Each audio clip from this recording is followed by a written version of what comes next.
Bonsoir, donc on va continuer cette petite revue de couverture de magazine. Alors avec l'almanach de la télé 1975, on voit Isabelle Adjani en couverture.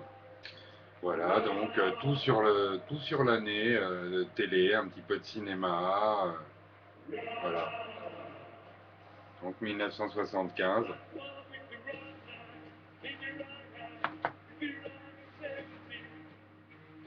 Oh, un petit new look avec Julia Chanel.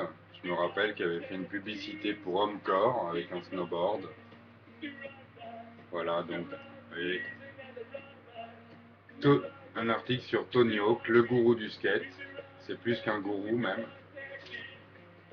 Donc voilà, New Look, toujours des choses avec quand même un peu des animaux. Vous voyez, regardez, il n'y a pas que du cul dans New Look.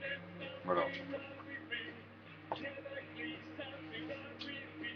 Marquise, alors ça c'est un magazine anglais et en fait sur le fétichisme et les fantaisies en fait.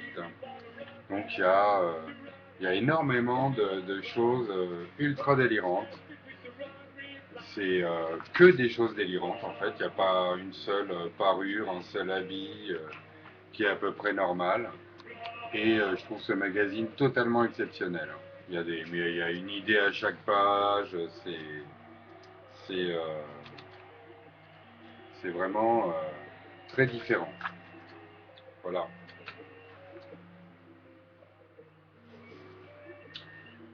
Ah, donc ça, je retourne dans ma tendre adolescence avec Simple Minds, Cure, The Clash, voilà. Donc Dépêche Rock, il n'y en a pas eu des milliards, hein. Il s'est arrêté ce magazine au bout d'un moment. Mais là, notamment, il y en avait un entièrement sur Cure qui était relativement bien foutu, avec un bon récapitulatif de leur carrière, du livre qu'avait sorti Robert Smith, ses interventions avec Siouxsie, comme pour The Globe. Voilà. Alors, on a la Époque, en fait.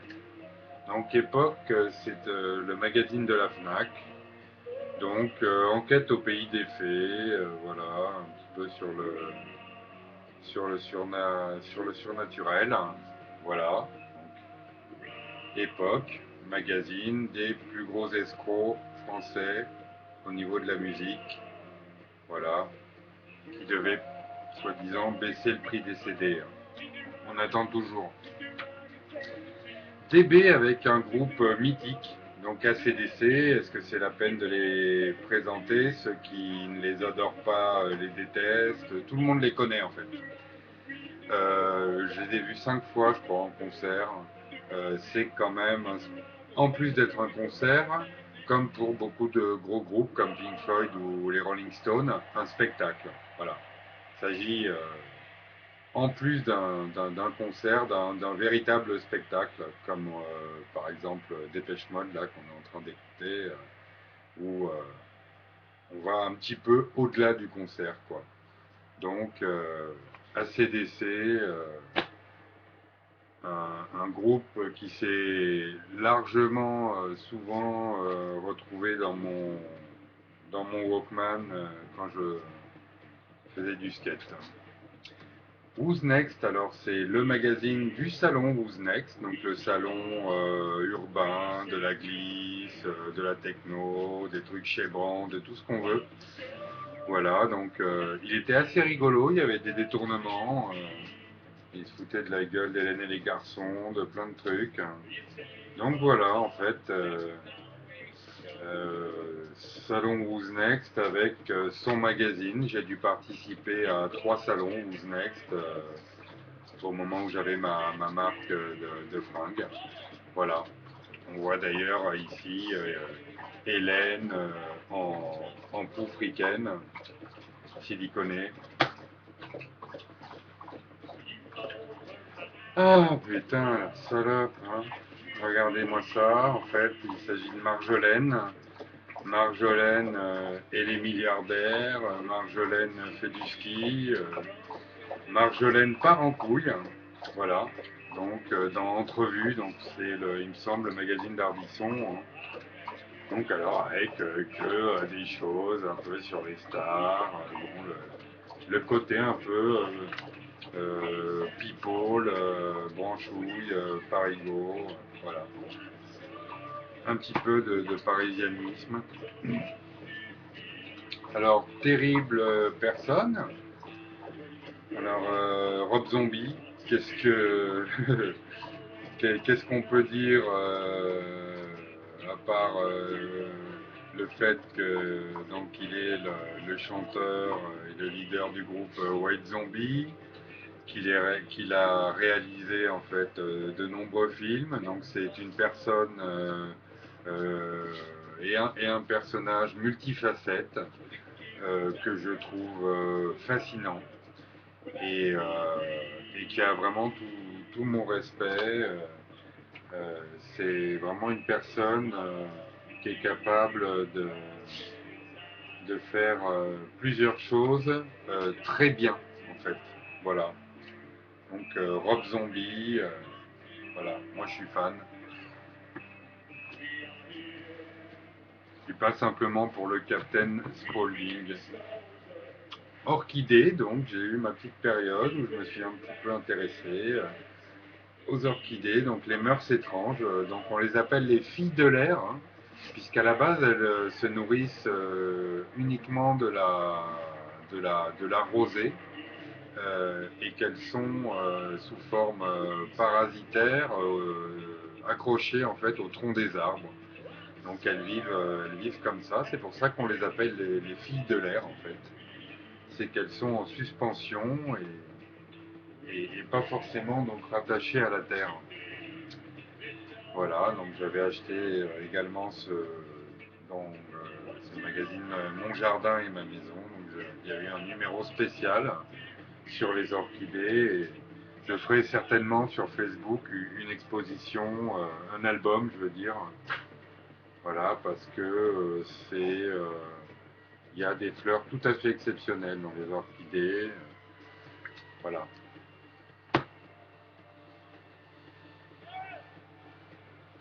Il y a une chose qu'on ne sait pas trop, pas très bien en fait, c'est qu'en France en fait il y a des orchidées, notamment moi j'ai l'orchis brûlée euh, que j'ai un petit peu partout sur les collines, là à Nice, elle se trouve jusqu'à Aise même, et donc c'est une très belle orchidée qui est formée de petites orchidées, et donc ça fait une sorte de grappe. Comme pour un narcisse. Et c'est très joli et très agréablement odorant. Alors 1973, hein, voilà, alors avec la fameuse Mireille Mathieu et sa coupe. Voilà, donc on a pareil, un récapitulatif total de l'année avec quand même des jeux, quelques articles sur le cinéma. Voilà, le misanthrope, voilà. 1973, donc voilà, du collector. Et en parlant de collector, le chat des Fricks Brothers, donc The Fat Freddy's Cat, le chat de Fat Freddy. Et donc là, c'est la guerre contre les cafards. Voilà, ce, ce livret-là, quoi. Et donc Gilbert Shelton a eu le, le gentil geste de me le dédicacer, donc à Angoulême, au Festival de la BD. Voilà. Donc le chat de Fats Freddy.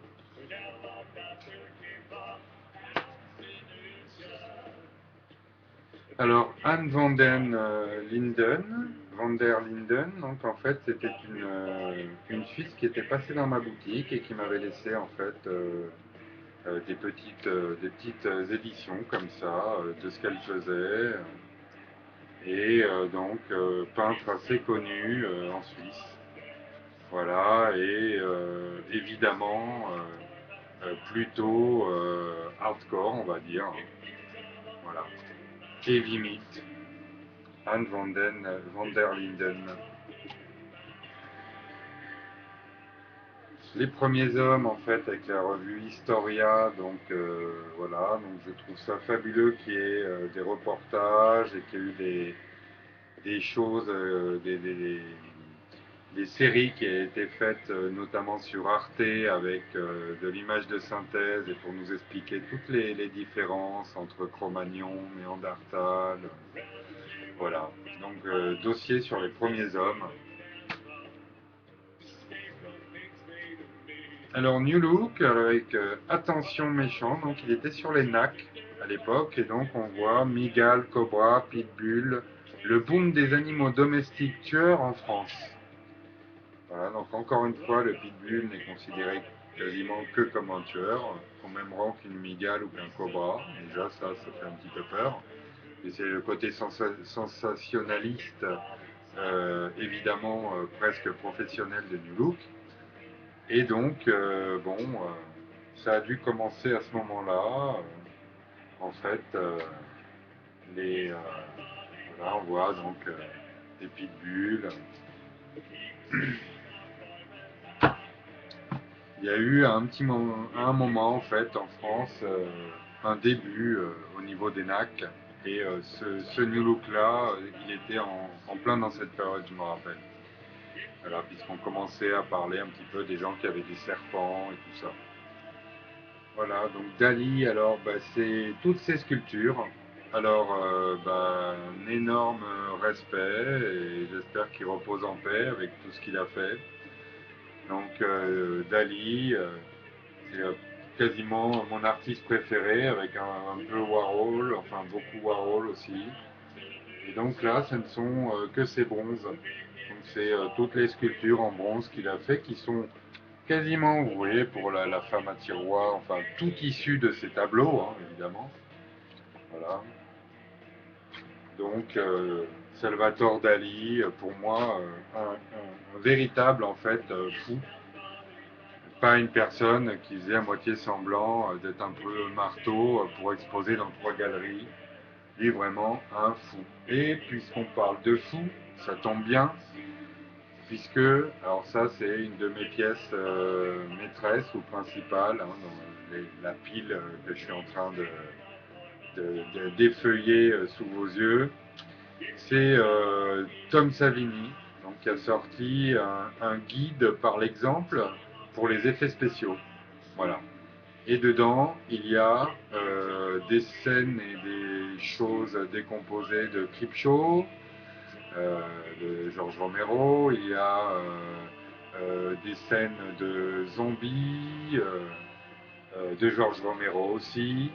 Donc on a plusieurs astuces et trucs. Donc on voit hein, comment il met ses tubes, comment il crée de la tête de Jason par exemple, en latex. Vous voyez, Dawn of the Dead, hein, donc Zombie hein, de George Romero. Donc Tom Savini est le responsable des effets spéciaux des films que je viens de citer là, et notamment Creepshow. Et donc c'est un génie. Donc Odo, il explique qu'en fait, il faut toujours gérer avec le temps. C'est-à-dire que c'est un combat et un bras de fer perpétuel pour faire de bons effets spéciaux et qu'en même temps, ça ne prenne pas tout le tournage. En fait, donc il y a toujours sûrement une poire à couper en deux et il explique en fait que c'est un des problèmes principaux, une des principales choses à gérer pour les effets spéciaux sur un tournage, c'est ça. C'est à la limite, peut-être par perfectionnisme, de ne pas y passer 15 ans. Donc, Bizarro, donc peut-être pas énormément d'exemplaires, même actuellement en France. Voilà. L'archéologie, donc avec l'homme de Tautavel, donc l'homme de Tautavel qui a été découvert par le professeur Henri de Lomelay, qui est donc un grand professeur français donc, qui a découvert l'homme européen le plus âgé, sous forme d'un crâne fossilisé. Voilà, donc ça c'est pour nos origines en fait. Hein. Alors Canada est quelque chose qui me tient beaucoup à cœur, donc les Indiens, voilà, qui pour certains sont dans des réserves, d'autres ont presque totalement disparu, ou certains, je dirais, sont alcooliques ou complètement en dehors de la société. Voilà, donc au Canada, dans l'Ouest, on peut saluer notamment la tribu Haïda, notamment, qui se nourrissait de saumon et qui a des graphismes fabuleux, utilisés aujourd'hui, parfois, je dirais même encore assez fréquemment en tatouage. Alors ça, c'est une bande dessinée, c'est comme ça, c'est La Belette. Et évidemment, c'est une BD très classique, très connue et très jolie. C'est une gestion du noir et blanc qui est très, très léchée en fait. Et, euh, et voilà, donc ça c'est vraiment que du bonheur parce que avec des aplats de noir et peu de choses en fait, comme ça arrive vraiment à faire voyager. Alors, puisqu'on parle d'Internet et qu'on est dessus, ben voilà, corsaires et pirates, hein, c'était pour les vivres, pour piller les bateaux, voir une île, voilà. Donc les corsaires et les pirates, il y en a toujours eu, il y en a eu pour les jeux vidéo, il y en a eu pour les films, il y en a maintenant qui piratent votre compte Facebook en 2 secondes. Il y a eu des hackers, il y a eu de très bons reportages d'ailleurs sur les hackers, l'origine de la piraterie informatique et compagnie, toujours sur YouTube, qui décidément est une source d'information, je trouve, pour quelqu'un qui n'aime pas ou qui n'a pas trop le temps de lire comme moi, fabuleuse. Et donc on continue avec Tintin au pays de l'or noir et donc le pétrole hein, qui régit une partie de notre monde. Voilà, donc c'était terrible de rencontrer un pays, d'aller à la découverte ou voilà, à la découverte d'un pays à chaque fois avec Tintin. Bon, celui-là il est un peu abîmé, les pages s'en vont un petit peu, quoi, mais bon. Vraiment, grosse dédicace à Hergé, notre ami belge, donc créateur de Tintin et et qui nous aura fait tellement de bien à la tête. Alors voilà, ça je l'ai trouvé dans la rue en fait, par terre, à Nanterre.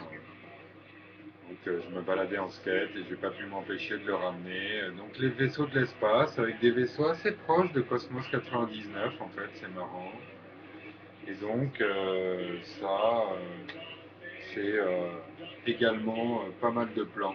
Donc il n'y a pas que des photos d'anticipation, il y a des espèces de plans, des mécanismes, ils montrent même quasiment des moteurs en fait. Voilà, et avec quand même de belles illustrations comme ça. Voilà. Donc ça, c'est quand même peut-être une partie de l'avenir, hein. On rigole avec Alien et compagnie, mais est-ce qu'avec l'état dans lequel on a foutu la planète, on ne sera pas obligé de, pas nous évidemment, mais nos descendants de foutre le camp et d'essayer de se débrouiller autrement au bout d'un moment, au niveau de la respirabilité de l'air, de la température ou peut-être d'une guerre nucléaire avec un peu de chance. Le chien, donc, ça c'est l'encyclopédie Les grandes énigmes du monde, et c'est le chien.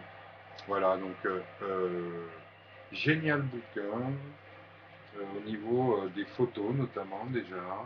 Et à chaque fois, il y a un petit texte quand même qui résume bien le caractère du chien en question. Avec toute une histoire du chien au début. Donc là, par exemple, on voit une mosaïque romaine. Voilà, donc qui n'est pas d'hier, hein, qui ne date pas d'hier. On voit, je sais plus, c'est pas Charles Quint, mais bon, c'est cette époque-là, avec sûrement la Renaissance. Et donc, on voit tout un historique en fait de la domestication des chiens. Et après, on voit plus les chiens au cas par cas, voilà, avec le berger allemand, voilà. Donc, le meilleur ami de l'homme. Donc, c'est inadmissible de ne pas respecter le chien. Il y a plein d'animaux et c'est à peu près tout ce qu'il faut respecter, évidemment. Mais le chien qui sauve des gens, le chien qui est parfois au même niveau qu'un pompier, c'est-à-dire qu'il va sortir quelqu'un d'une avalanche. Je trouve ça atroce en fait de maltraiter un animal comme le chien. Pour les chevaux, je trouve ça pareil. On doit tellement au cheval que quand il y a des actes de barbarie envers les chevaux, je me demande vraiment si les personnes qui font ça méritent de rester sur la terre. Je vous le dis franchement. Pour les chiens, pareil. Voilà. Donc, Trash Palace. Alors voilà, c'est un magazine en fait qu'on m'avait offert. Euh, je n'avais pas vraiment regardé. Je sais qu'il y a un peu des trucs fashion. Et donc, il vient de Barcelone. Voilà, il y a un peu de skate, un peu de sortie, un peu de vêtements, un peu de fashion. Il y a un petit peu de tout, quoi. Et notamment, quand même, c'est assez accentué sur le milieu de la nuit. Voilà. Rentrée rock avec les inrecuptibles, donc voilà, donc c'est rigolo. Les inrecuptibles, donc on est bien d'accord sur le fait que ce sont les intellectuels du rock. Alors voilà, nous, ça nous a toujours fait rire de lire des articles, parfois de compte rendu de concert dans les Inrecuptibles, alors qu'on savait très bien qu'il n'avait eu aucun journaliste dans la salle, pour la bonne et simple raison qu'on en était, nous, au concert, que ce soit pour Rage Magazine ou pour d'autres occasions. Donc j'espère que ça c'était il y a 25 ans ou 20 ans. J'espère que depuis les Inrecuptibles se rendent au concert qu'ils chroniquent après ou dont ils font un compte rendu. Okapi, donc la Terre, une fabuleuse histoire. Voilà. C'est par contre, bon, on ne sait pas trop comment ça finira, mais on commence quand même au niveau scientifique à savoir comment ça s'est formé, comment tout a commencé. Alors là, c'est un catalogue Volcom, et donc je vais faire une dédicace à Rinaldo Stevenazzi, donc, qui était troisième en français, hein, donc, dans le championnat de France de pipe, de half-pipe en snowboard, et qui est responsable aujourd'hui, donc, je le redis, du snowpark de Sainte-Foy dans la Tarentaise, donc pas loin de Tignes. Voilà, donc c'est Rinaldo Stevenazzi qui a amené en premier des fringues. Il avait un sac entier de voyage. J'étais allé le voir à Nanterre. Deux fringues Volcom. Et puis petit à petit, Volcom s'est développé et on sait ce que c'est aujourd'hui. Mais voilà, c'était très agréable de voir les premières fringues de cette marque très originale, qui aujourd'hui d'ailleurs continue à sponsoriser donc du surf, du motocross, du skate, du snow, des événements plus ou moins débiles aussi et des fêtes. Euh, et, donc, grand respect à cette marque qui notamment avait imprimé des t-shirts à l'envers avec l'étiquette à l'extérieur, un peu comme a fait Exulibet aussi, si on se rapproche de ça. Mais ça, c'est toute ma période scolaire, donc même jusqu'au bac, hein, voilà. Peut-être qu'un tiers du temps, j'arrivais pas à m'intéresser assez, ou que j'écoutais en même temps, mais il fallait que je dessine. Quasiment comme une maladie, hein. Il ne faut pas voir ça sous le côté mépris de l'enseignement. Je trouve qu'il faut aller jusqu'au bac. Je méprise absolument pas l'enseignement. Mais j'étais plus à l'aise en gym et en dessin ou en biologie ou en français que dans plein d'autres matières comme l'histoire ou d'autres ou des mathématiques. Et donc je pense que tout le monde a son cerveau, qu'on est tous différents et que et qu'il y a une chose que j'ai remarqué aussi et donc qui est assez énervante, c'est qu'en Europe, on est quasiment les gens qui gardons le plus nos enfants le cul vissé à une chaise. Donc il y a le plus grand nombre d'heures de cours par rapport aux Allemands qui se farcissent de grosses matinées mais qui sont libres pour les devoirs ou pour faire de la guitare ou du football l'après-midi ou jouer à la poupée. Et en Angleterre, c'est à peu près pareil. On a donc le plus gros temps de scolarisation en France. Et en fait, est-ce que le résultat, c'est d'être plus intelligent que les autres, de s'adapter plus facilement, d'être plus ouvert d'esprit, d'être plus cool, d'être plus relax? J'ai pas l'impression. Voilà. Donc, je pense que l'éducation nationale, depuis 30 ans, aurait déjà dû prendre des mesures. Ça fait bizarre pour un demi-cancre comme moi qui a eu son bac en rattrapage à un point près, d'ouvrir sa gueule là-dessus. Mais je le fais quand même. Euh, on est vraiment beaucoup au collège, beaucoup au lycée, beaucoup partout. Moi j'étais tout le temps premier en primaire de ma classe, quasiment. J'ai dû être deuxième ou troisième une ou deux fois. Est-ce qu'aujourd'hui je suis au top dans la société? J'en sais rien. Il faut, je pense, aller jusqu'au bac parce que maintenant, sinon, voilà, tu vas être intérimaire toute ta vie et bosser comme un chien pour un connard ou une salope. Mais par contre, il doit y avoir moyen en fait de développer, je suis sûr, et d'épanouir les gens autrement qu'en leur farcissant le crâne. À ce niveau-là, je pense que j'ai le même avis que Dieudonné, qui en avait parti, disait qu'il était hermétique à certains cours, avec ce trait d'humour qu'il avait ajouté qu'il n'avait pas la connectique adaptée, mais c'est un peu ça. Il y a des choses qui nous glissent dessus quand on est ado ou n'importe. Alors, je pense que dans ces cas-là, par moment, il ne faut pas s'acharner. Ben, la personne qui voulait absolument être vétérinaire ou n'importe, et puis qui n'a pas le niveau en sciences, si à la place elle est boulangère et qu'elle est heureuse dans son métier de boulangère, au bout du compte, mine de rien, c'est pas du tout une catastrophe. Voilà. Alors Chicken Run, des studios Hardman, donc les studios Hardman qui ont commencé pas dans un garage comme l'entreprise Apple avec Steve Jobs. Eux, ils ont fait pire. Les studios Hardman, leur premier court métrage, ils l'ont tourné sur le dessus, en marbre souvent, d'une cheminée. Voilà des gens qui ont commencé dans 80 cm². Donc voilà, Chicken Run, moi je l'ai vu, c'est fabuleux, puisque là c'est un excellent mélange entre les deux.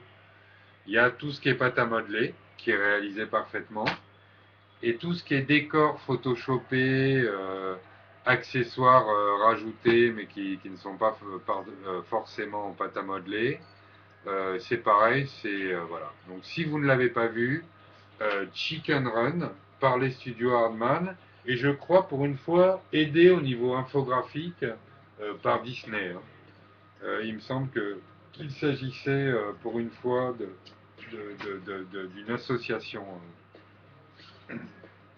Alors j'ai regardé il n'y a pas longtemps encore un New Look qui est sur Cabal. Voilà, donc c'était à Noël qu'il avait dû sortir ce film, donc de Clive Barker, inspiré par Clive Barker en plus. Et donc, je me suis empressé de l'acheter, ce New Look, avec un récapitulatif, en fait, de tous les monstres. Et Nadine, il y avait Nadine aussi dans ce New Look-là, qui était relativement sympa.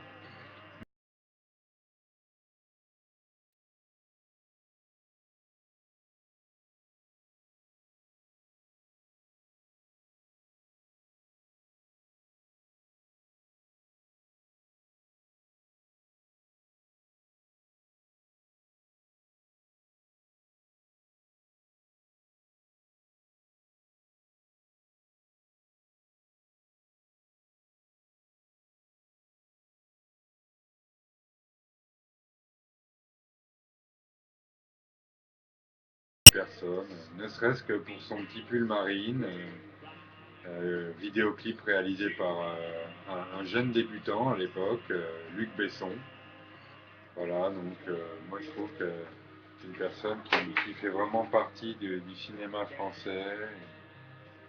On a les Nuits Fauves, aussi, tout hommage à Cyril Collard.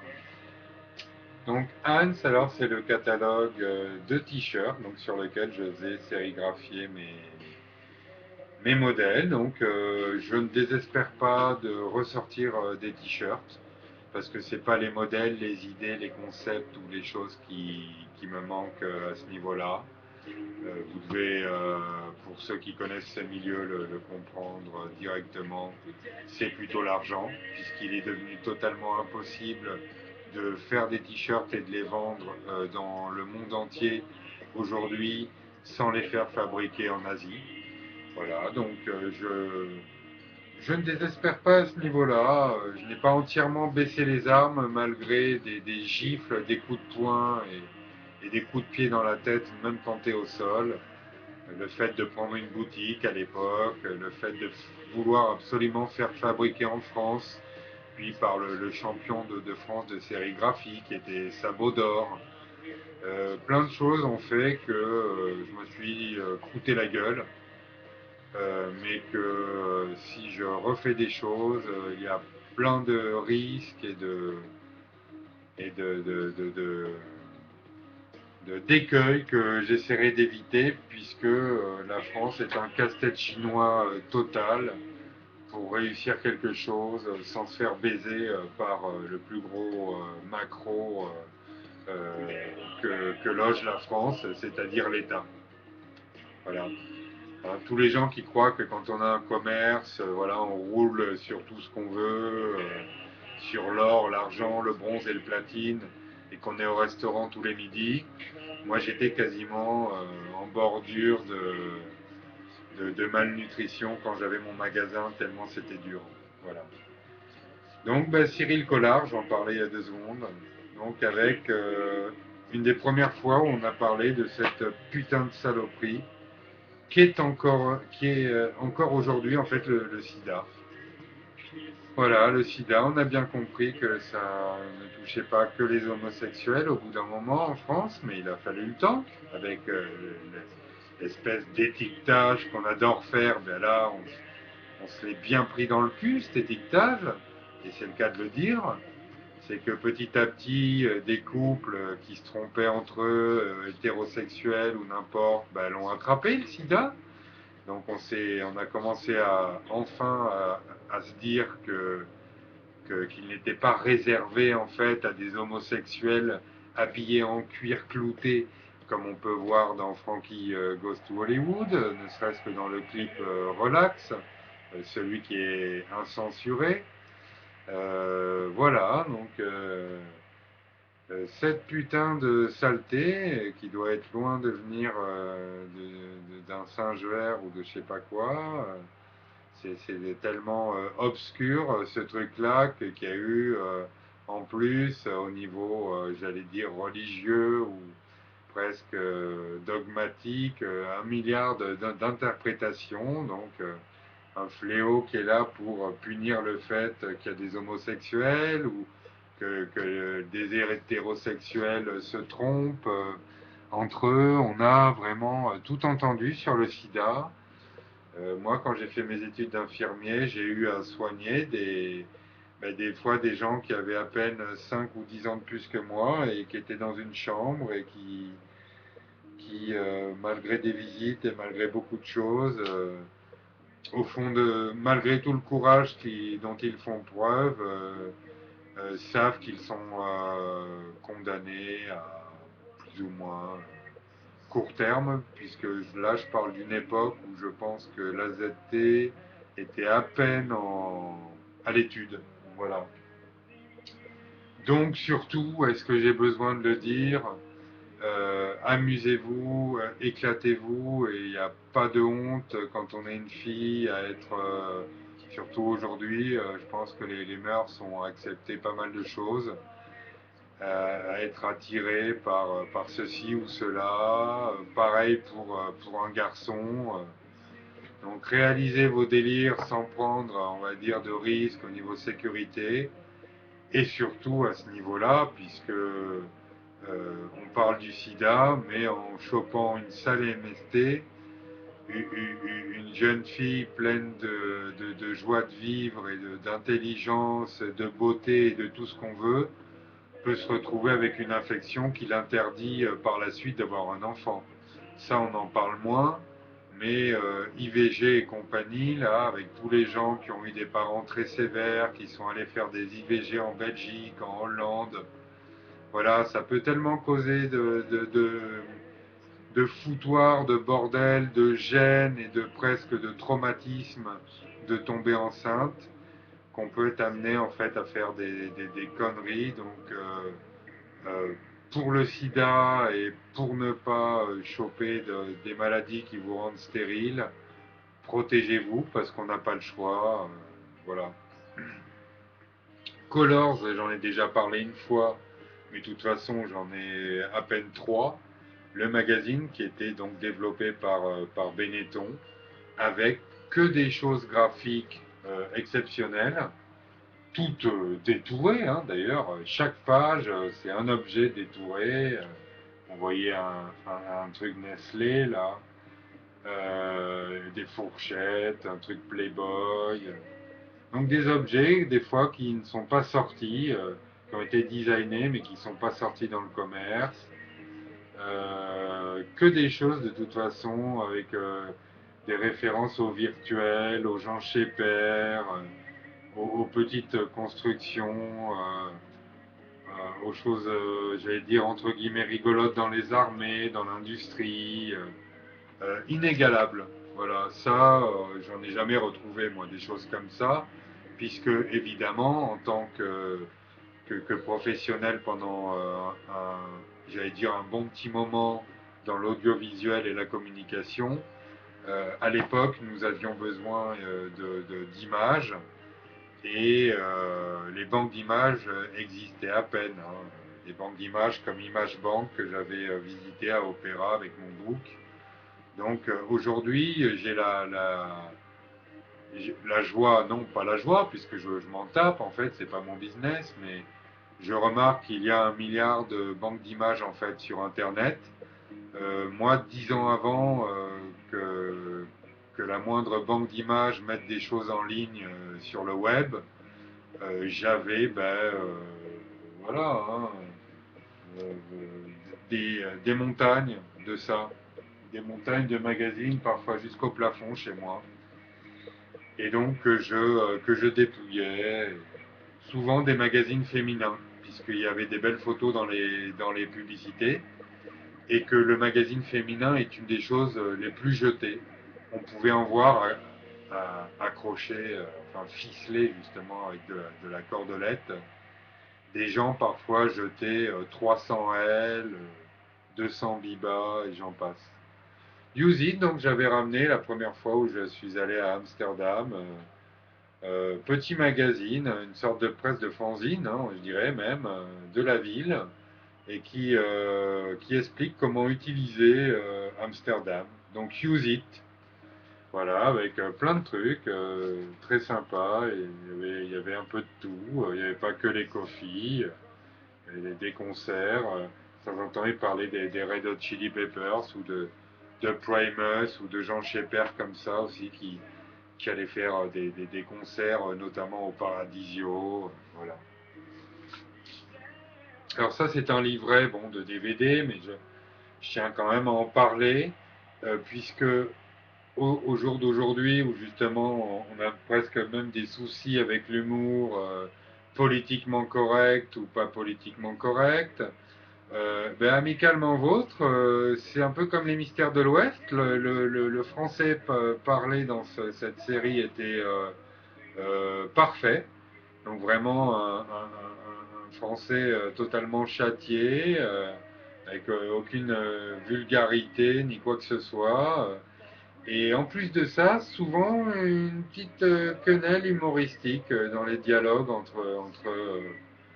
entre Tony Curtis Brett Sinclair. Voilà. Donc Amicalement Vôtre avec donc les premiers qui font partie de l'histoire cinématographique de la Côte d'Azur, puisque les premiers Amicalement Vôtre ont été tournés vers Èze, Villefranche, voilà, et Monte-Carlo. Voilà, donc alors là, c'est un très très très grand film pour moi d'animation, un des meilleurs. Il n'a pas été, il a été, on va dire, égalé, mais là, il y avait quand même un concept et un humour, je trouve, qui existe moins dans les dernières créations totalement en 3D. Donc il y avait eu Fourmis quelques années, je crois, avant ou dans la même période, je me rappelle plus trop. C'était donc le boom de l'image de synthèse à l'époque, hein. Donc Fourmis avait mis une bonne claque. Et là, Mille et une pattes avait cette caractéristique-là, et qui a évidemment pas été refaite depuis, c'est qu'elle regroupait, je crois, les 40 meilleurs animateurs et donc responsables, enfin professionnels de l'animation du monde. Rien que ça. C'est-à-dire que vous aviez le meilleur japonais pour faire bouger des pattes d'un insecte, le meilleur allemand qui est spécialisé dans les yeux, tout ça. Pour le faire bouger les bouches, peut-être une femme norvégienne. Donc un film où pour une fois, et c'est une rareté, imaginez par exemple que pour les ovnis, on récupère les 40 spécialistes mondiaux et qu'on fasse un film que là-dessus, voilà, avec que des professionnels sur le plateau qui ont fait ça que toute leur vie. Voilà. Donc, grand respect, puisqu'en plus c'est un spectacle relativement plaisant, pour Mille et une pattes, qui est un film d'animation, donc avec des insectes, très rigolo, et le mieux animé qu'on a pu au monde, puisqu'il y avait tous les meilleurs mondiaux dans l'équipe. Studio, donc Patrick Bruel, donc toujours pareil, Patrick Bruel, dont, enfin, dont la France n'a fait que parler pendant 3, 4 ans, même je dirais presque 5 ans. On ne pouvait pas allumer une radio, regarder un magazine sans que... voilà. Moi j'ai toujours trouvé ça exagéré. C'est une personne qui doit être très intelligente, qui avait pris le créneau des petites pucelles, un peu plus ou moins mal dans leur tête, même j'allais dire les adolescents, même masculins. Il a su parler à des jeunes, donc il a fait son fric avec ça. Après, il fait du poker, du truc, il fait ce qu'il veut. Mais bon, voilà. Pendant 5 ans, n'entendre parler que de lui, je pense qu'à l'époque, il y avait d'autres artistes dont on aurait pu parler. Donc ça, c'est encore un beau gâchis. Quand des gens comme ça ont la main mise et le monopole sur, sur les médias et l'audiovisuel et le PAF français. Marquise, donc on l'a vu tout à l'heure, sur le fétichisme et la fantaisie. C'est merveilleux, hein, moi je ne connais pas bien en plus ce milieu. Regardez un peu les délires avec du latex gonflable, il n'y a que des choses qu'on ne voit nulle part. Et vraiment, parfois, franchement, bien bandantes. Voilà. Donc, mais toujours de toute façon original, avec des fois des thématiques autour du temps, en fait, puisqu'il y a des choses qui font plutôt Renaissance, des choses qui parfois, non, sont plus orientées vers presque le Moyen-Âge, mais toujours avec des clins d'œil, et voilà. Et je vois pas je vois pas de choses, en fait, barbares là-dedans. Il y a des choses différentes, de l'esthétisme, et une autre approche de plein de choses. Voilà, et c'est dépaysant pour la tête, pour les sens, et, euh, et c'est tout à l'honneur de ce magazine excellent, donc anglais, qui s'appelle Marquis, et qui traite du fétichisme. Ouais, alors ça, c'est le magazine Authentique, je me rappelle. donc avec pas mal de choses sur le hip-hop, donc sur le graffiti par exemple. Et puis, il me semble, dans ce numéro en particulier, voilà, qu'il y avait énormément d'articles, ben, voilà, le Science Super Crew, plein de choses sur en fait les Français. Un article sur Cool Chain, là on le voit sous sa forme guignolesque. Voilà, donc il y avait gros truc sur NTM dans celui-ci. Malheureusement, la couverture, elle doit être dans une autre pile. Voilà, avec Joey, qui à l'époque avait lancé, donc à l'époque, voilà, il était en train de lancer son DOSS. C'est cette période-là. Donc, magazine authentique. Et je vais chercher une. Ah, voilà. Ça, je voulais vous le montrer. Donc André Poussin, avec sa tête, voilà, irremplaçable. Regardez bien ce qu'il a marqué. C'est pas à commenter, je pense, hein. Voilà. Alors chacun son underground, Nova Magazine, spécial underground. Donc dedans, il y a pas mal d'amis. Il y avait Hocus Pocus, la boutique de techno. De Bastille. Je vais pas la trouver là, mais je sais qu'il y a en fait Muriel Delpont, la photographe belge, enfin bruxelloise. Donc ça parle d'énormément de choses, de cyber, de musique, mais vraiment absolument tous les côtés underground. Donc merci à Nova de temps en temps de faire des choses un peu différentes de ce qu'elle fait toute l'année et qu'elle fait sûrement bien, hein, notamment au niveau de la radio. Voilà, donc avec un livret au milieu pour se balader dans la jungle parisienne, comme ils font, avec des plans, des circuits de magasins pour le shopping, voilà. Nova, j'aurai toujours du respect, hein. D'ailleurs, il me semble que euh, Joe Star a travaillé chez eux.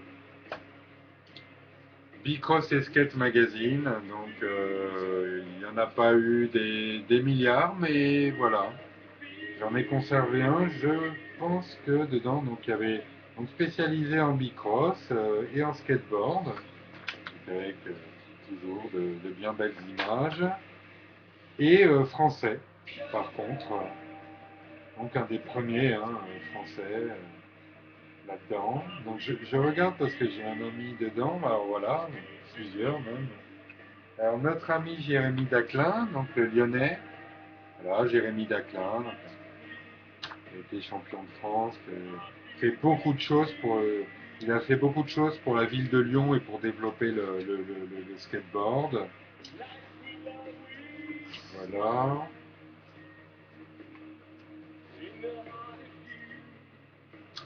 Donc voilà.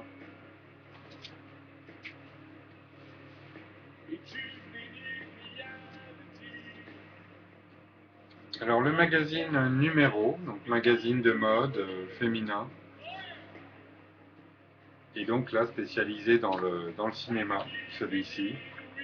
Donc avec moite-moite, avec on va dire de la mode, des choses plutôt classiques, hein, on va dire, comme ce qu'il y a un peu dans tous les magazines féminins.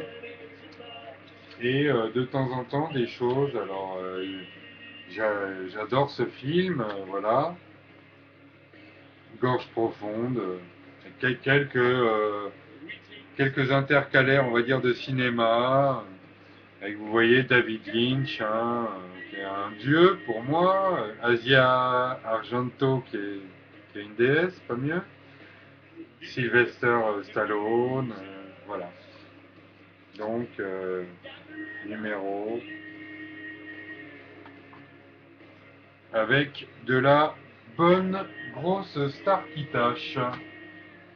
Cuisine alors pour le comté de Nice, alors voilà, la soca, les farcis niçois, le pambagna, autant de choses à découvrir si vous ne connaissez pas du tout en fait la cuisine, je dirais provençale.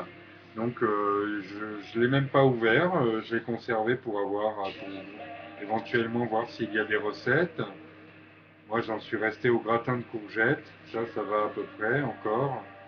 Mais donc au niveau de la pêche, au niveau voilà, de la soupe de poisson, de plein de choses en fait, on a à ce niveau-là donc un cuisine du terroir spécial comté de Nice.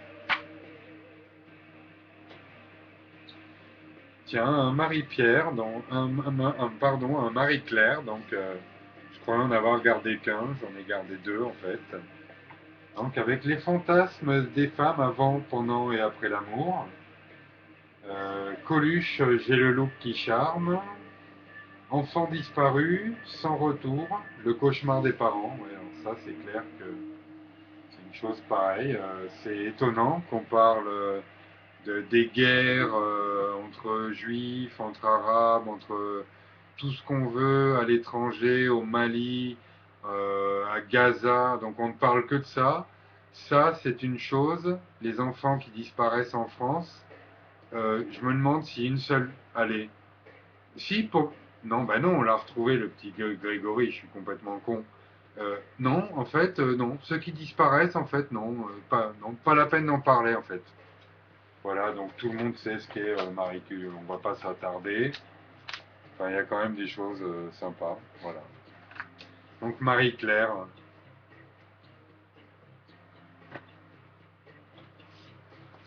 Alors un autre magazine de Who's Next. Voilà, donc avec un article sur la planète techno, sur les fringues, voilà. Donc c'était le salon Who's Next et le petit magazine Who's Next avec que des conneries quasiment, puis des pubs pour les fringues. Donc de la mode et puis souvent des petits articles. Là qu'on voit plein de chroniques d'albums. Hein.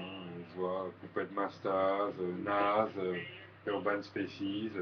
Tiens d'ailleurs, oui voilà, ça date ça date du premier album d'Urban Species. Voilà donc Who's Next Magazine, qui était évidemment pas facile à trouver puisqu'on le trouvait sur le salon notamment. Donc Lolita, donc bah, c'est Vanessa Paradis un peu qui avait presque lancé le délire aussi avec son Joe le taxi. Je crois qu'elle avait 13 ans. Il y a eu une mode à un moment. Gainsbourg est responsable un petit peu aussi de ça. Donc New Look s'était penché sur le phénomène Lolita, pur ou impur. Bon, ce qui est absolu. Bon, il y avait un article aussi sur les bastons, je me rappelle, avec les Black Dragons, avec voilà. Un article en fait sur les requins et les interactions avec les véliplanchistes, les surfeurs et compagnie.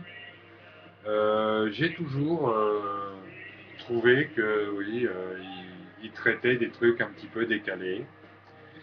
Et donc avec ce New Look qui a été sûrement le premier à mettre vraiment en scène le phénomène de Lolita qui est encore aujourd'hui en fait relativement présent, notamment sur la Côte d'Azur. Il est même détourné par certaines femmes, on va dire, relativement mûres, mais qui s'habillent franchement comme des gamines. D'ailleurs, pour se venger, les gamines s'habillent maintenant à 15 ans comme des femmes d'affaires de 35. Ça doit être un juste retour des choses. Ellie en scène, donc ça je l'ai gardé parce que c'est collector dans le sens où. Alors je vais vous expliquer pourquoi. Quand j'avais ma boutique, en fait, le représentant, hein, bon, moi je faisais du Dickies notamment, donc j'avais le représentant de Dickies qui passait, le représentant de V7 aussi pour le skateboard. J'ai eu le représentant d'Eli en scène qui est passé et donc qui m'a dit voilà, ça se vend, mais c'est un certain milieu. C'est vrai qu'il y a quand même beaucoup de racailles, donc si vous en prenez, il faut faire particulièrement attention et tout. Le gars était presque sur le point de me vendre un système anti-vol pour qu'en fait les fringues Eli Hansen que j'ai dans mon magasin, je me les fasse pas voler, quoi. Presque avec une caméra et compagnie. Non, je rigole, j'exagère, hein. Mais j'avais trouvé ça en fait énorme qu'un mec vienne me proposer, donc Eli Hansen, hein, on est bien d'accord, hein. À la base, c'est même des fringues de voile que les Bretons utilisent sur les voiliers, tout ça. Tous ceux qui font les tours du monde en solitaire et compagnie, souvent ils sont sponsorisés par ça. Ça sponsorise un petit peu la planche à voile aussi, puisque ils ont en fait des gammes de combinaisons. Et donc j'avais trouvé ça énorme qu'en fait on vienne me proposer des fringues, mais qu'on me dise que je risquais d'avoir des racailles qui allaient venir me dépouiller le magasin. Voilà, donc c'est toujours en fait donc d'une certaine manière à la France à s'adapter aux racailles et pas aux racailles de se la boucler, d'arrêter de faire de la merde, d'arrêter d'être violent ou quasiment d'être puni ou de se faire casser la gueule. C'est toujours en fait, voilà, je sais pas, c'est aux autres en fait de faire en sorte que voilà, les racailles soient pas trop dérangés dans leur fonction et dans leurs activités, ce que je trouve toujours énorme aujourd'hui. Au jour d'aujourd'hui, je trouve ça énorme en fait que ce soit tout le temps à nous de baisser notre froc. Quand je dis nous, c'est voilà, moi j'estime pas être une racaille. Quand j'ai eu mon magasin justement, j'ai tout fait dans les règles et même s'il a coulé, voilà, j'ai été honnête. Et parallèlement à ça, ce qu'il y avait comme ambiance, c'est qu'en banlieue, il y avait des marques qui se montaient, donc avec l'argent du shit et de la drogue. Et donc, il y avait des jeunes qui montaient des marques de fringues en banlieue avec l'argent de la drogue, et dans les cités et compagnie, et qui, eux, étaient pris pour, en fait, non, qui étaient présentés comme des héros, grâce à la discrimination, en fait, positive.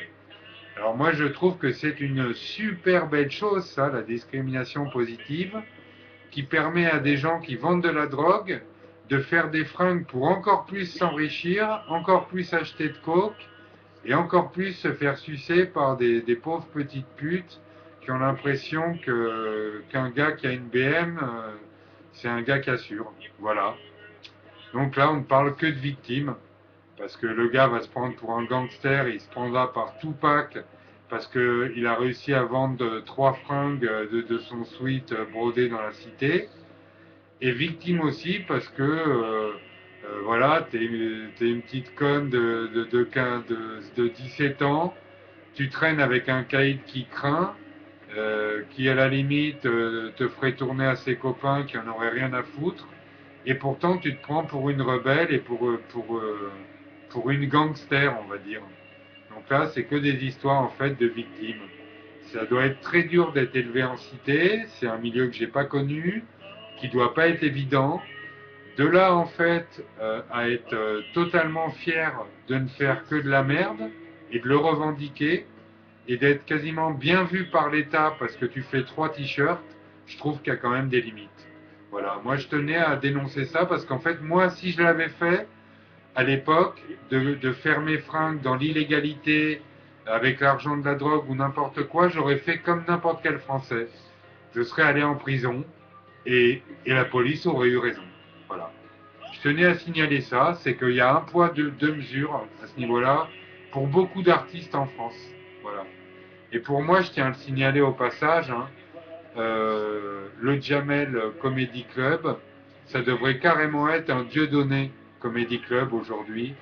Et je trouve qu'il y a des gens, en fait, par moment, qui passent à travers les mailles de tout, qui passent pour des gens, des héros de la cité, des héros de la banlieue, des gens super drôles. Et en fait, il y a des fois où je trouve que c'est discutable. Voilà. Une petite quenelle au passage. Enfin, c'est pas vraiment une quenelle, c'est plutôt une mise au point. C'est que à vouloir justement donner toutes ses chances par moment à certaines personnes, ben, je trouve que on donne peut-être pas les cartes dans les mains des bonnes personnes. Voilà, parce que faire des fringues avec de l'argent de la drogue, Ben, bonjour le truc, quoi. Au lieu de se retrouver derrière les barreaux, les gars, ils se retrouvent héros dans les magazines de Jones. Tiens, on aura tout vu, quoi. Donc Casimir, un registre un petit peu plus léger. Donc c'était quand même l'île aux enfants, toute notre jeunesse, quoi. Voilà, ben, Saddam Hussein, voilà, avec la vidéo sur YouTube, je pense même, elle est même plus censurée, de la manière dont il a fini. New Look avec un des sujets les plus délicats en France, la marijuana. Donc on peut se bourrer la gueule, aller ploter les meufs, les faire chier dans la rue. On peut être complètement bourré, aller mettre des coups de poing à un jeune étudiant par exemple, et qui finisse dans le coma, mais bon, c'est pas grave comme si c'était de la drogue, c'est de l'alcool juste. Et donc, moi j'ai été à un des, voilà, je suis pas pour, je ne prône pas l'utilisation du cannabis. Je trouve que chacun fait ce qu'il veut. Je trouve ça même idiot d'en faire une publicité totale. C'est plus une discussion à mon avis, qui est nécessaire en France sur ce sujet, comme ça a dû être le cas aux États-Unis avec le cannabis thérapeutique et compagnie, qu'il faut. C'est pas des gens totalement anti-cannabis qui défilent et qui font une manif qui va régler le problème. C'est pas non plus des gens qui allument un joint partout dans la rue pour se rebeller et montrer que c'est pas si grave que ça. Je pense que ça peut être qu'une énorme discussion, éventuellement avec les politiques, qu'ils défendent. Ben pourquoi? Mais parce que pour l'instant, ils font pas d'argent avec. Si c'était permis, évidemment, ils feraient comme pour la CETA avec les clopes et comme pour la sécurité sociale avec l'alcool, c'est-à-dire qu'ils se rempliraient les poches comme avec les radars sur les autoroutes. Et donc, pour l'instant, ça leur rapporte pas grand-chose. Ça permet juste à des gens comme un Nanterre de vendre du shit coupé avec n'importe quoi et d'empoisonner totalement les poumons des jeunes. Ça permet juste en fait qu'il y ait des embrouilles et de la merde. Voilà, le fait que ce soit interdit. Je pense que si c'était un peu avec une certaine législation, déjà, il n'y aurait pas de produits dangereux, comme ça a été le cas dans le Nord, avec, on avait vu de l'herbe qui était alourdie pour peser plus lourd à la balance, avec de la poussière de verre, donc chose ultra qui doit, je pense, donner la silicose au niveau des poumons, enfin la même maladie qu'ont les mineurs. Donc il serait temps d'arrêter le massacre. Avant, il y avait eu aussi, allez, je rajoute un troisième truc. Il y avait eu à Paris, à un moment, du faux afghan, qui était issu d'une espèce de pâte à modeler, qui était aromatisé avec l'odeur de l'afghan. Donc les gens achetaient un bloc d'afghan, ça avait la consistance, ça avait l'odeur. Quand on le brûlait, en fait, ça avait la même réaction que du cannabis afghan. Et par contre, le truc, je crois qu'il collait juste un mal au bide et un mal de crâne. Point barre. Voilà. Donc, ça mène à des imitations. Imaginez que les gens trafiquent le Ricard et que, par exemple, ils donnent que la chiasse. Il y aurait un scandale. Imaginez, par exemple, que dans la vodka, il y ait un truc qui donne super mal à la tête ou n'importe quoi et voilà, que les gens commencent à trafiquer, à faire de la fausse vodka. Il n'y aurait pas besoin d'être russe pour que ce soit un scandale intégral. Ben, tout le monde fait ce qu'il veut en fait avec ce truc-là parce qu'il est interdit, alors que tous les jeunes de 15 ans maintenant en fument, on va dire, certains comme des clopes, et ce qui est un peu triste d'ailleurs parce que ça doit vouloir dire qu'ils sont vraiment pas bien dans leur tête pour des gens de 15 ans qui devraient être en train de s'amuser. Donc voilà, ça pourrait être mais des heures et des heures de débat. Et bon, allez, je vais faire un truc. Je vais changer de lunettes en live. Puisque c'est énervant d'en être presque à une discussion préhistorique du Moyen Âge avec ça. Donc voilà, faut que ce soit des trucs presque de cul. qui ait les couilles d'en parler. Tous les autres, ils font comme si, voilà, personne ne fume. Si quelqu'un se fait contrôler avec un joint dans sa poche ou n'importe, c'est normal qu'il se fasse tabasser par les flics. Les exemples, il y en a plus d'un. Euh, c'est beaucoup de bruit pour, putain, quand même, quelque chose qui, je dirais, je vais finir sur Bob Marley, c'est que merde, faut quand même arrêter, c'est qu'une plante. Voilà. Donc le cannabis, toujours pas résolu. On préfère que des gens vendent du cannabis en France et qui deviennent après trafiquants d'armes dans les cités, que de faire quelque chose et que d'en discuter. Et que donc c'est une énorme. Alors autant d'un côté il y a une répression où avec certaines personnes on se ferait mais peut-être éclater la gueule dans le quart de policiers si on se fait attraper avec ça. Et d'un autre côté, en fait, personne ne veut en parler. Donc c'est un problème et puis c'est pas un problème. C'est une définition du truc de faux cul, ce qui se passe autour du cannabis en France. Donc photo avec, voilà, je suis désolé si un jour je passe cette vidéo sur Facebook, ben, voilà, ils verront le truc qui passionne Facebook, les tétons.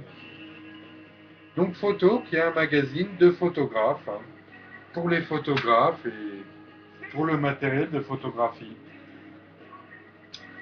Top Girls, alors bah, c'est voilà, donc je remercie Oksana de m'avoir offert sa petite coupe de champagne à l'événement sur la promenade des Anglais à Nice.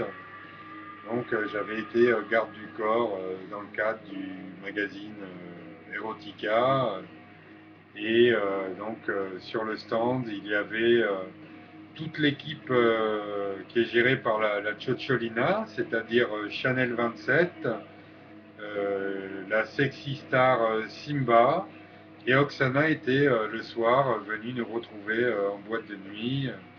Et donc il y avait surtout Mélanie Moore. Donc, Mélanie Moore, si vous pouvez aller voir ce qu'elle fait, c'est une gymnaste issue du cirque et qui est une érotique star et donc qui est issue des pays de l'Est en fait, qui est roumaine et donc Oksana, par son fabuleux sourire et qui pratique les arts martiaux d'ailleurs, Oksana qui, qui fait du taekwondo à haut niveau, nous avait fait un striptease intégral sur la scène. Voilà, des Françaises comme on aimerait par moment en voir plus, qui sont assez complètes comme ça, des femmes qui sont au top dans plein de trucs. Donc la Provence-Côte d'Azur, ben, voilà, les touristes la voient d'une certaine manière.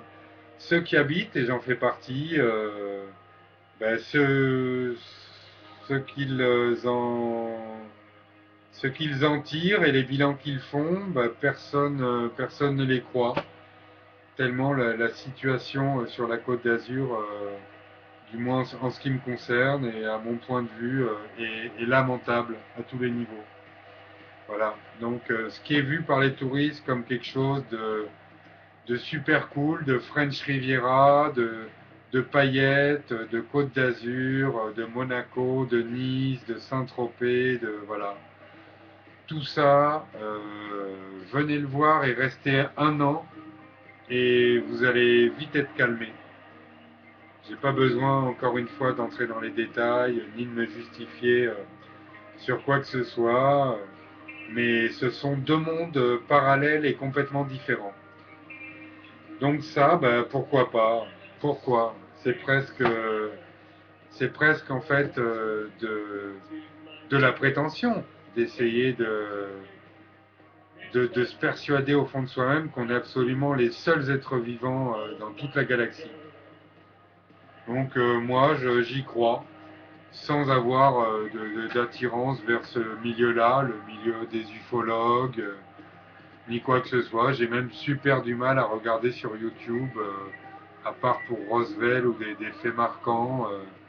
J'ai super du mal à regarder des reportages là-dessus parce que Bon, c'est souvent plutôt rigolo qu'autre chose, quoi.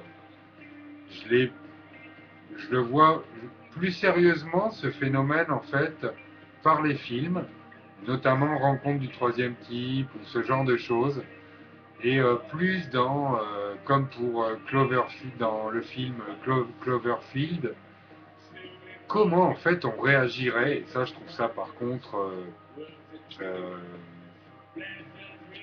j'allais dire intarissable comme sujet, quelle serait en fait notre réaction si des extraterrestres débarquaient, de quoi on serait fier, de quoi on aurait honte, comment on réagirait par rapport à eux, qu'est-ce qu'ils nous apporteraient, qu'est-ce qu'ils nous donneraient, qu'est-ce qu'on pourrait leur apporter à eux. Voilà. Donc je trouve que c'est idiot, débile euh, de penser qu'à ça et de faire une fixette là-dessus, mais que c'est également débile de se dire que c'est impossible qu'un jour ou l'autre, des gens débarquent ici et nous fassent ouais, bon, salut les man, alors, bien, voilà. Donc actuel, donc qui n'existe plus, voilà, le magazine actuel. Donc 1000 lectrices parlent de sexe. Ça fait beaucoup, 1000. Hein. Donc voilà, actuel, donc un magazine qui, qui n'est plus parmi nous. C'est pour ça que je le garde. Donc le vrai journal, donc c'est un des premiers. Est-ce que je regarde? Est-ce que c'est le numéro 1? 3 euros, août 2002, non, numéro 23 celui-là. Mais j'avais acheté le numéro 1. Donc c'est le vrai journal, donc le magazine en fait de Carl Zero. Donc Carl Zero qui m'a relativement fait rire à l'époque sur Canal, qui mettait le point sur pas mal de sujets tabous à l'époque et qui a mis pas mal de coups de pied dans la fourmilière avec son vrai journal et que je salue pour son courage puisque je me rappelle qu'il donnait en fait vraiment la parole à tout le monde. C'est quelqu'un qui aurait été capable d'inviter vraiment un jour Harlem Désir, on va dire, puis le lendemain, s'il était encore là, Coluche, le surlendemain, Thierry Le Luron, Pierre Desproges, Jean-Marie Le Pen, Lio, Woody Allen, Polanski. Il aurait pu inviter n'importe qui, et ça, c'était sa formule à lui. Et je trouve qu'elle se rapproche un peu du côté qu'avait, qu'a un petit peu moins peut-être aujourd'hui Ardisson, j'en sais rien, ça a quand même bougé. C'est qu'en fait, les gens qui peuvent encore inviter tout le monde à la télévision, quand on voit d'ailleurs toujours ce qui se passe pour Dieudonné, mine de rien, ils ne sont pas légion. Ils ont quand même souvent quelqu'un au-dessus qui est prêt en fait à leur asséner le coup de grâce ou le coup de pied au cul qui les fout à la porte, qu'il soit dans une radio, dans un magazine ou sur une chaîne de télé. Et donc, bah, Carl Zero, je le félicite pour ça, c'est que il a osé parler de choses et j'ai vu que sur YouTube, il y a même, je crois, un reportage sur la pédophilie. Il, pour un petit bonhomme comme ça, et sûrement qui s'est cultivé et fait tout seul, Carl Zero, mais je trouve qu'il a des couilles que d'autres en fait n'ont pas. Voilà. Toujours pareil, un peu comme les nuls, un peu comme des gens en fait qui sont normalement comme Coluche, issus de l'humour. Ça va être à eux de mettre le point sur ben, la famine au niveau des clochards, des SDF ou n'importe, et qui vont créer les restos du cœur ou d'autres trucs, ou faire des reportages sur des vrais sujets. C'est quand même marrant qu'en France, ce soit aux humoristes, dont c'est pas le métier, de se mêler des trucs, tellement en fait il y a un laisser-aller ou une espèce de putasserie du côté du gouvernement, de langue de bois et de politique de l'autruche, quoi. Donc Big Brother Magazine, alors ben voilà, pour ce genre de choses notamment, on voit Jésus là avec deux boards, Voilà, donc Big Brother, c'est un magazine qui a été attaqué en justice à chacune de ses sorties. D'ailleurs, il n'hésite pas à faire une pub pour Hustler à l'intérieur. Voilà, donc Big Brother, un magazine très bien mis en page, où il y a du snow, du bicross, mais surtout du skate, et qui a pris un procès quasiment à chacune de ses sorties. Je me rappelle notamment d'une couverture qui est dans mes photos en fait de profil de Facebook. Oui, il avait fait une couverture où en fait il y avait un skater qui faisait un sad air avec une planche qui était en forme de croix catholique et donc il avait pris un procès par rapport à ça. La photo elle est sur mon profil Facebook. Donc Big Brother, que ce soit au niveau du skate ou au niveau d'autres sujets, ils ont à chaque fois ils ont eu quasiment la religion au cul. Alors qu'à la base c'est quand même que du skate. Voilà. Petite anecdote comme ça. Donc Venise, ça c'est pour le côté un petit peu amoureux, donc spécial dédicace à tous les amoureux, je sais ce que c'est de l'avoir été, depuis plusieurs années c'est une chose qui ne fait plus partie de ma vie, et c'est tellement putain de beau pourtant, voilà, je fais partie de la famille du hardcore je pense en France, et je la représente et j'essaie de jamais lui faire honte, et que ce soit au niveau de la musique ou de l'esprit ou du way of life. Et c'est pas parce qu'on est hardcore qu'en fait on est contre l'amour ou le fait de s'aimer et la douceur, la tendresse et j'allais dire bien au contraire des gens comme justement Fishbone, plein de groupes de hardcore que j'ai eu l'occasion de rencontrer personnellement sont souvent des gens adorables malgré euh, la violence de certains de leurs morceaux ou de leur création musicale. Donc je le montre ça aussi parce que c'est mes chants préférés au niveau indien, c'est les chants Navarro. Voilà, donc on en a notamment dans les CD de l'American Dance Theater. Donc, ou alors là, on a des chants indiens, des chants Navarro avec flûte, avec ou sans percussion. Mais moi j'adore, c'est quelque chose qui me met vraiment dans un délire spirituel et qui me caresse agréablement la cervelle. D'écouter même des fois des chants tribaux de Corée ou tout ce qui est tribal en fait, il y a vraiment quelque chose de magique sans parler d'aller jusqu'à la trance. J'ai toujours trouvé que c'était des musiques qui sont à part. Voilà. Donc voilà, un numéro spécial du Nouvel Observateur sur ce jour, ce fameux jour qui a changé en fait la face du monde, puis notre manière de penser, de réagir, de voir les choses. Voilà. Là, à ce niveau-là, c'est vrai qu'il ne faut en fait pas trop se plaindre des conséquences. C'est évident que après un acte comme ça, les Américains aient certaines pensées. Comment penserions-nous les choses, nous, si on avait pris un avion sur la tour Montparnasse, un avion sur l'Elysée, un avion en plein Marseille et un avion dans le centre-ville de Lyon? Qu'est-ce qu'on penserait aujourd'hui de plein de choses je ne sais pas. Donc ne jugeons pas trop les Américains, même si par moments c'est vrai qu'avec leur politique de la guerre spectacle, il y a des choses dont on ne sait plus si c'est de la réalité ou de la fiction, ou si ça fait partie d'un univers d'anticipation. Donc ne jugeons pas trop hâtivement.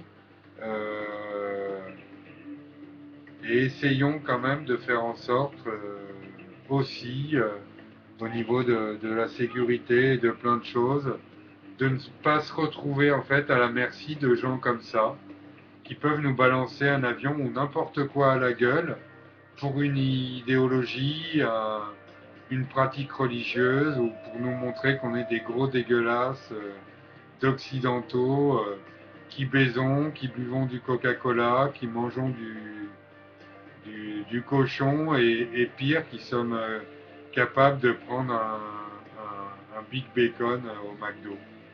Voilà. C'est dur de voir les Européens que comme ça. Moi, je ne vois pas les Européens que comme des grosses merdes américanisées ou je sais pas quoi. Je pense que il y a quand même des pensées du Moyen Âge qu'il faudra stopper ou réviser un jour parce qu'au bout d'un moment, ça suffit. On est quand même quasiment en 2013 aujourd'hui. Il y a des trucs qu'il faut zapper quoi. Gainsbourg, donc j'ai au moins 4, là c'est un Paris match, hein, mais j'ai au moins 4 documentations et puis une pile d'articles qui le concernent, que j'ai conservé, en fait, dont je ferai sûrement un petit rassemblement bientôt. Donc, personnage qui manque tellement à la France aujourd'hui, je trouve, pour ses petits coups de gueule, pour son côté décalé, son côté perché, son côté provo aussi, puisque c'est de la provo quasiment institutionnelle aujourd'hui maintenant, donc des espèces de petits trous du cul d'étudiants qui montent des groupes sur Facebook ou je sais pas quoi et qui se trouvent au niveau qui se trouvent d'un grave ou d'un grand niveau provocateur, alors qu'en fait c'est des espèces de petits moutons qui font que les perroquets ou les pigeons. 95, donc l'année Pasteur, donc je trouve ça important de rendre hommage à certains scientifiques par moment. Donc j'ai failli travailler à l'hôpital Pasteur à Paris, donc où il y a surtout des problèmes de virologie et donc énormément de gens touchés par le sida qui y sont soignés. C'est un des stages quand j'étais dans mes études d'infirmier a failli tomber à l'hôpital Pasteur de Paris. Et avec un énorme respect pour tous les professeurs qui sont peut-être pas sur le terrain en train d'être en contact direct avec les malades, mais qui sont dans des laboratoires avec des microscopes électroniques et tout le barda, et qui font en sorte que les gens qui ont contracté cette maladie encore aujourd'hui, et je sais qu'il y en a même malheureusement, il y a même un certain la courbe qui remonte un petit peu pour les homosexuels, qui se protègent un petit peu moins qu'il y a quelques années quand il y a eu vraiment la panique. Et c'est vraiment pas toujours facile, comme malade d'ailleurs, puisque les homosexuels, eux, comme ils ont été touchés en premier, ont eu une attitude exemplaire par rapport au sida, c'est-à-dire qu'ils se sont même, on va dire, entraidés, qu'ils ont aidé la science et qu'ils ont été vraiment au top là-dessus. Et d'autres, par contre, ont rendu les soins et beaucoup de choses horribles. Là, c'est les toxicos.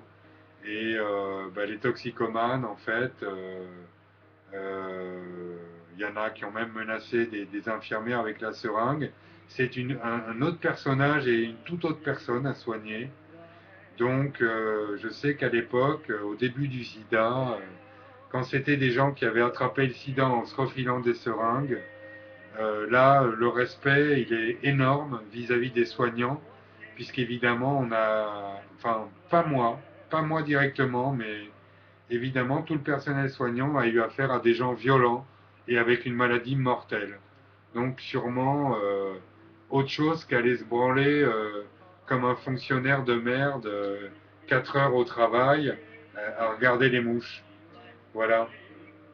Je dis ça puisque les CRS avaient quand même frappé les infirmières, les avaient gazées et leur avaient sorti même les jets d'eau dans les manifestations d'infirmières.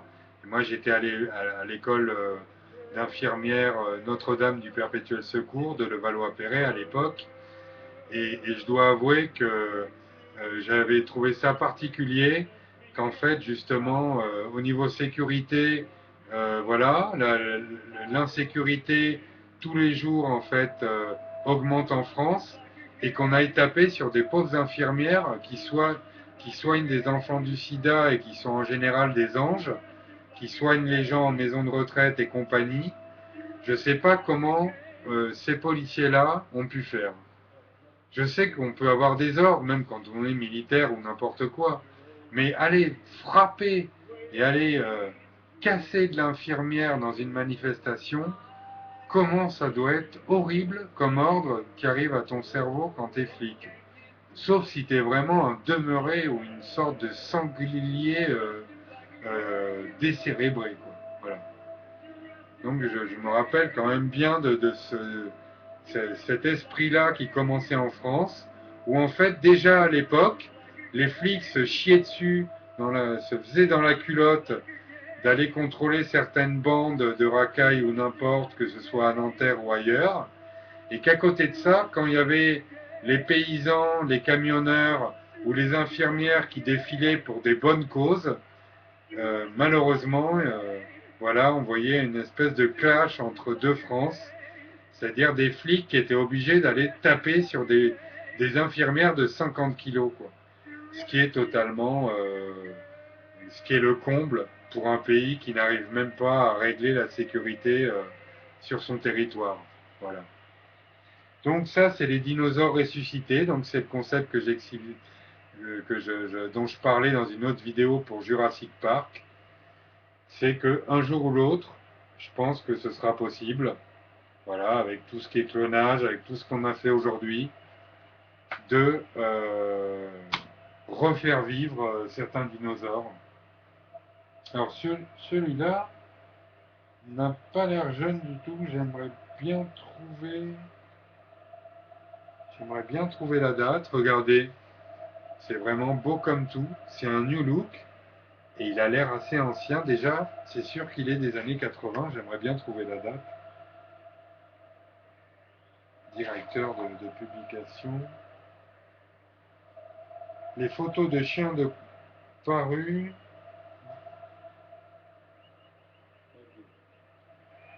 Ah, 86. 86. Donc New Look, pour moi, qui est vraiment une institution, quelque chose de... J'en achète plus depuis des années, mais avec toujours des photos originales. C'est les seuls à avoir parlé des animaux un peu insolites. Voilà, quand on voulait un peu se dépaysager, de regarder des photos, se changer de regarder des photos normales, on achetait quand même New Look à l'époque. On n'avait pas Internet, nous, évidemment. Voilà, avec des cornes, là, notamment, on dirait de zébus. Ouais, voilà, c'est sur les abattages sûrement rituels, je sais pas où. Voilà. Donc, on rentre pas dans les détails. On voit quand même quelqu'un qui me fait un jacasse en direct, en ski dans les escalators. Voilà, donc New Look, avec le sacrifice, avec voilà, des martyrs, des provocations. Il y a toujours cet esprit-là, pas forcément rebelle, hein, mais du hors norme. Alors, bon, un petit clin d'œil à la Méditerranée. Voilà, on va finir un petit peu là-dessus. Avec toutes les escales sauvages en Méditerranée, pourquoi parfois aller si loin? Je sais bien qu'il y a plein de pays qui sont pas très chers, mais voilà, la Méditerranée avec l'Est et l'Ouest sont quand même très jolis, avec des baleines, avec ne serait-ce qu'ici, par exemple à Villefranche-sur-Mer, il y a un repérage par hélico des baleines, des dauphins, des marsouins et tout ça. Et après, on peut aller les voir en bateau. Il y a des visites en mer comme ça. Voilà, donc là, La Méditerranée, moi j'y suis énormément attaché, donc j'ai fait 6-7 ans de chasse sous-marine, mais j'ai pas honte, comme pourraient l'avoir certains chasseurs avec des fusils qui tirent sur des oiseaux en voie de disparition. Moi, c'était vraiment peut-être 6 heures dans l'eau ou 7 heures, et je ramenais 3 poissons qui n'avaient pas massacre tout de suite. Donc la Méditerranée, que j'adore, que j'adorerai toujours, qui est vraiment dans mon sang, qui est au fond de moi, et sans même écouter de cigales ou de quoi que ce soit.